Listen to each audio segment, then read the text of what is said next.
পরে আবার এই মিডিয়া লাইনে আসা কারণ জানাবেন ভাই। কারণ হচ্ছে আমি যখন ফুটবলে ছিলাম 2014 সালে আমার লিগামেন্ট ইনজুরির কারণে আমি আর ফুটবল খেলতে পারি নাই। আমি শেখ জামাল আন্ডার 18-এ খেলছি, তারপর আপনার আরামবাগ আন্ডার 16-এ খেলছি।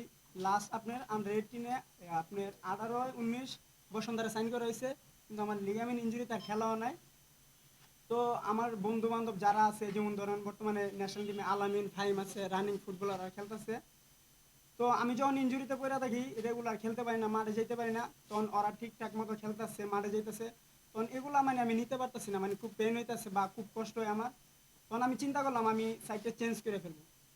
তো আমার ফ্রেন্ড লিস্টে যত ফুটবলার ছিল, কোচ ছিল, সবাইকে ব্লক মেরে আমি টিকটক দেওয়া শুরু করি, ভিডিও করি বা ফানি ভিডিও করি, কন্টেন্ট করি। আমার কাছে খুবই ভালো লাগে ফুটবলারে বলতে বলতে যাতে আমি ভালো কিছু করতে পারি বা ফুটবল সাইডটারে আমি সরাই দিতে পারি।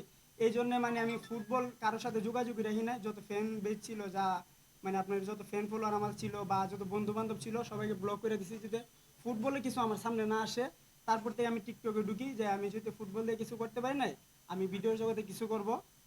তো ভিডিও করতে করতে আপুর সাথে আবির ভাইয়ের মাধ্যমে ভালো একটা সম্পর্ক হয়। তো আপু আমার ভিডিওর ক্ষেত্রে যতটুকু সাপোর্ট, যতটুকু যা লাগে আমার সবসময় সাপোর্ট করে।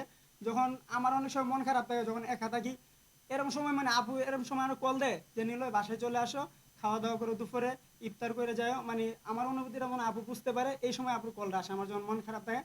তখন আমার কাছে মনে হলো যে আমি যেহেতু ফুটবল খেলতে পারি না বা ফুটবলটা আমি অনেক মিস করতেছি, আমার চিন্তা ভাবনা ছিল যে আমি মিডিয়াতে কিছু করব, এমনকি ভালো ভালো কাজ করব। তো আমার খুবই আগ্রহ, আমি নাটকে কাজ করব। তো আরেকটা কাজ করছি, তো আর পরে 1 বছর কাজ করার পরে একটা কাজ করছি 1 বছর আগে, তারপরে আর কাজ করাও নাই। তো অনেক দিন পরে যে আমাদের যে ডিরেক্টর লাবিব ভাই, উনি আমার খুব কাছাকাছি থাকে, আমরা এক লগেই থাকি। তো উনি আমার নিয়ে খুবই চিন্তা ভাবনা যে আমার নিয়ে নাকি হবে বা আমার নিয়ে কাজ করলে ওনার ভালো লাগে। তো উনি যে যে গল্পটা আজকে আমরা অচিনপুর যে গল্পটা করেছি, উনি আমার এই গল্পটা একদিন শোনাইছে, যে অচিনপুরের গল্পটা গল্পটা আমার কাছে খুবই ভালো লাগছে। তারপরে আমি বাইরে বললাম যে ঠিক আছে ভাই, আমি কাজটা করতেছি। তারপরে আমাদের একজন নায়িকা ছিল, ওনার সাথে কথা বলছি, সে করবে না। তখন আমার কাছে মনে হলো যে রিয়া, ওই যে আমার বোন লাগে, আমার কাছে মনে হলো যে রিয়া পারফেক্ট এই ক্যারেক্টারের জন্য, পারফেক্ট। তারপরে রিয়ারে নক করছি। রিয়ারে নক করার পরে রিয়া বলছে ভাই হুটার এত সুন্দর কাজ আমি কেমনে করবো, 2 দিন সময় দেন। আমি কিছু না, সব কিছু হুটা দিও, তুমি চলে আসো। তো আসার পরে আমরা কাজটা শুরু করছি বা কাজটা করছি। আর ফার্স্ট টাইম থেকে গল্প, ট্রেলার যা আছে সবই আপুর কাছে আমি শেয়ার করতেছি। আপু বলতেছে অনেক সুন্দর কাজ, তুমি করো, যতটুকু সাপোর্ট লাগে যা লাগে আমি তোমার করতেছি। একটু বলবেন যে আসলে মানুষের একটা ড্রিম থাকে। আমি জানি যে আপনি মানে একবারে গ্রাম থেকে উঠে আসা একটা ছেলে, আপনার লাইফে অনেকটা স্ট্রাগল করেছেন। একটু আমাদের সাথে যদি শেয়ার করতেন যে আসলে ফুটবলে আপনার যুক্ত হওয়া কিভাবে।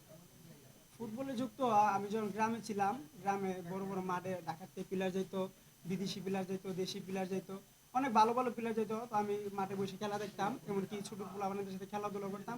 তো একটা সময় ইচ্ছা হলো যে আমি ভালো ফুটবলার হবো, এমনকি আমি ভালো একজন ফুটবল প্লেয়ার হব। তো আমি ঢাকা আসি।